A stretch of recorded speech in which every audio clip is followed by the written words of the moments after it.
25 से 30 एनिमल से शुरू किया था और इस समय पे हमारे पास 1000 से 1500 होंगे। यहाँ पे एनिमल्स इकट्ठे हो जाते हैं और धीरे धीरे करके यहाँ से निकलते हैं एनिमल्स इसके थ्रू। आउटर हो जाता है, आउटर से आउटर ही रहता है, कोई चीज़ अंदर नहीं आती है मेनली। सबसे महत्वपूर्ण चीज़ ये है कि आपके पास एक्सपीरियंस होना चाहिए चीज़ों का, या आपके पास नहीं है तो आपके पार्टनर के पास या वन ऑफ द टीम के पास एक्सपीरियंस ज़रूर होना चाहिए पिग फार्म शुरू करने का। Hello ma'am. हेलो, इंट्रो दीजिए। मेरा नाम सोनिया है और ये मेरा पिग फार्म है। ये करनाल हरियाणा में है और इसे 3 से 4 साल हो गया है हमें लॉन्च किए हुए। अब हम अपने खुद के प्रोडक्ट्स बनाते हैं। हाँ जी। शुरुआत कैसे हुई मैम पिग फार्म की? एक थॉट था और कुछ एक्सपीरियंस था मेरे फादर का, मेरे अंकल का और मेरा, तो हमने लॉन्च किया पिग फार्म। और फिर उसके बाद हमारा खुद का स्लॉटर हाउस है लुधियाना में और वहाँ पे हमारा प्रोसेसिंग यूनिट है। वहीं से हमारा प्रोडक्ट्स बन के जाते हैं विच आर बेकन, हैम, सलामी, pepperoni and sausages. Okay yes ma'am, कितने एनिमल से आपने स्टार्ट किया था और आज कितने एनिमल हैं? 25 से 30 एनिमल से शुरू किया था और इस समय पे हमारे पास 1000 से 1500 होंगे। ओके मैम, एक टूर कराइए फार्म का। आइए। सो ये आप देख सकते हैं यहाँ पे हमारे केजेस में लैक्टेटिंग मदर्स हैं with the piglets. Okay in सब केजेस पे हमने टैगिंग करी हुई है, आप देख सकते हैं ये नंबर की टैगिंग है अपनी। हाँ जी। इससे क्या होता है हाँ। कि हमारे लिए ट्रेसिबिलिटी हर एक सिंगल एनिमल का ऑन द फार्म आसान हो जाता है। और उससे क्या होता है, जब हमारी खुद की एक वेबसाइट है pigfarm.in करके, वहाँ पे हम हर एक एनिमल का इन्फॉर्मेशन डालते हैं। अब मेल और फीमेल भी जो हम क्रॉस कर रहे हैं अपने फार्म पे, उसकी भी इन्फॉर्मेशन हम उधर डालते हैं। तो कोई भी ट्रेसिबिलिटी होती है किसी भी एनिमल की, बहुत आसानी से हम उसको प्रोक्योर कर सकते हैं। ब्रीडिंग कैसे कराते हैं मैम? नेचुरली या फिर सीमन वगैरह का यूज़ करते हैं? देखिए, दोनों किस्म से होती है ब्रीडिंग। नेचुरली भी हो जाती है और आर्टिफिशियल इंसेमिनेशन से भी होती है। So depends. दूसरा, कितने सेक्शन में आपने फार्म ये बांटा हुआ है मैम? देखिए, कम से कम 5 से 6 सेक्शन में बटा हुआ है। आप थोड़ा सा, मैं आपको एक टूर देना चाहूँगी। बिल्कुल, आप व्यू देखिए वहाँ पे। सारे के सारे केजेस लगे हुए हैं for better ventilation, better air circulation and for a better view. जो हमारा व्यू है पूरे फार्म का, मैं यहाँ से लेके उधर तक प्रॉपर व्यू देख सकती हूँ अपना। केजी सिस्टम मैम आपने यहाँ पे किया हुआ है, ये हाँ जी। सिस्टम के बारे में थोड़ा बताइए। देखिए, केजेस में हमने ये फूड बिन्स भी लगाए हुए हैं और साथ में आप वो ग्रीन पाइप्स देख रहे हैं, वहाँ पे ऑटोमेटिक वाटर आउटलेट है, वो एनिमल्स एक्सेस कर सकते हैं, जब भी प्यास लगे पी सकते हैं। और जो ये फूड बिन्स है हमारे, ये हमें 2-3 चीज़ों का फ़ायदा करते हैं। पहली बात तो फूड एक जगह पे रहता है, वेस्ट नहीं होता है, और साथ में बैक्टीरिया फ्री रहता है क्योंकि ज़मीन पे नहीं है। सो 2 चीज़ें हैं जो। दूसरा मैम, जो लोग हैं जो फार्म स्टार्ट करते हैं वो ब्रीड पे फोकस नहीं करते हैं, उनको बस एनिमल लाना होता है, तो ब्रीड का कितना ज़रूरी है फार्म के अंदर? देखिए, अगर आपको पता है, आप पोर्क मीट खाने वाले लोगों को जानते हैं या खुद हैं, मेरा मानना ये है कि इमीडिएटली आपको पता लग जाएगा कि पोर्क मीट की क्वालिटी क्या है। और वो टोटली डिपेंड करती है कि आपके पास ब्रीड क्या है और आप उसको खाना क्या खिला रहे हैं। सो रॉ मटेरियल, रॉ फीड भी बहुत ज़्यादा इंपॉर्टेंट है इसके अंदर। बायो सिक्योरिटी के लिए हम क्या कर रहे हैं? आप इतना बड़ा फार्म आप रन कर रहे हैं, डेफिनेटली कहीं ना कहीं इशू आता है बायो सिक्योरिटी के लिए। बिल्कुल बिल्कुल।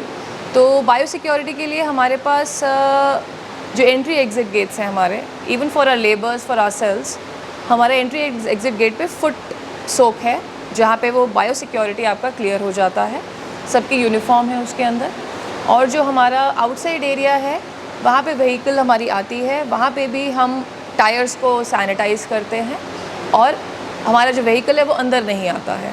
बाहरी बार से मैं आपको दिखाना चाहूँगी, यहाँ से एनिमल्स चढ़ते हैं, ये एरिया।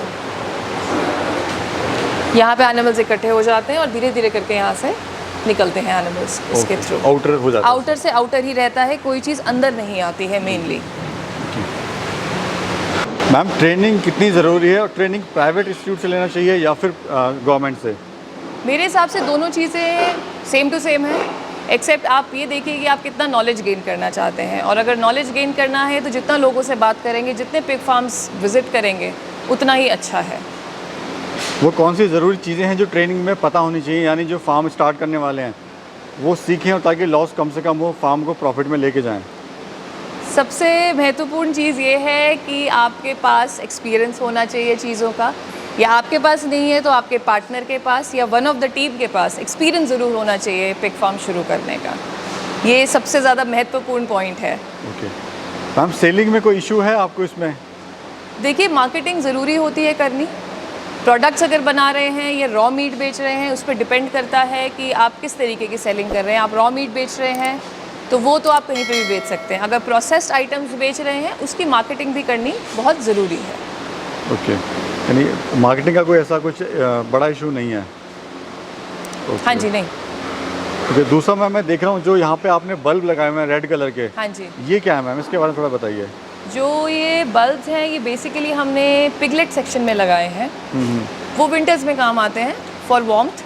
गर्मी थोड़ी देते हैं उस केज में, क्योंकि जब बच्चे छोटे होते हैं तो जब वो माँ से थोड़े अलग हो जाते हैं थोड़े समय के बाद, तो वो हम बल्ब्स को ऑन करते हैं ताकि उनको थोड़ी गर्माहट मिले। रिकॉर्ड कैसे मेंटेन करते हैं मैम अपने फार्म का आप? रिकॉर्ड ऐसे मेंटेन करते हैं कि जो हमारे हर एक एनिमल पे टैगिंग हुई हुई है। देखिए, आपको मैं दिखाती हूँ, वहाँ पे टैगिंग करी हुई है हमने हर एक एनिमल पे। हाँ जी, इधर आइए, ये देखिए। तो कैसे मेंटेन होता है इससे मैम? सो ये टैगिंग सिस्टम नंबर है, साथ में मेल फीमेल डिफ्रेंसिएशन है। तो जैसे जैसे हम टैगिंग करनी शुरू करते हैं, वैसे वैसे हम अपने रिकॉर्ड में इसको डेटा डालते रहते हैं। और दूसरा हमारा pigfarm.in करके एक वेबसाइट है, वहाँ पे भी सारे के सारी जो ये डिटेल्स हैं हमारी on an everyday basis update होती रहती है। मैम, आपको इशू स्टार्टिंग में क्या क्या आए थे और कितनी तरह की टीम है आपके पास इतने बड़े फार्म को चलाने के लिए?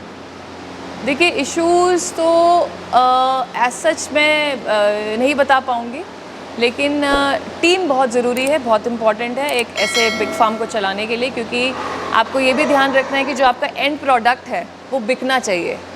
आपने फार्म तो डाल लिया, लेकिन उसके बाद जो एंड प्रोडक्ट है वो बेचेंगे कैसे? तो इसीलिए एक्सपीरियंस और नेटवर्किंग बहुत इम्पॉर्टेंट है। मैम, अगर आपके फार्म की बात करें तो कितना प्रोडक्टिविटी, यानी जो फीमेल है कितने एवरेज कितने बच्चे देती है? देखिए, average to average good healthy female produce करेगी about 10 to 14 piglets. A good healthy female. Okay, उनका फीड भी मैम अलग होता है? बिल्कुल, लैक्टेटिंग मदर्स का अलग होता है, प्रेग्नेंट फीमेल्स का अलग होता है और पिगलेट्स का अलग होता है। सो न्यूट्रिशन वाइज हमने उसको बाइफिकेट किया हुआ है। आप क्या सजेशन देना चाहते हैं मैम?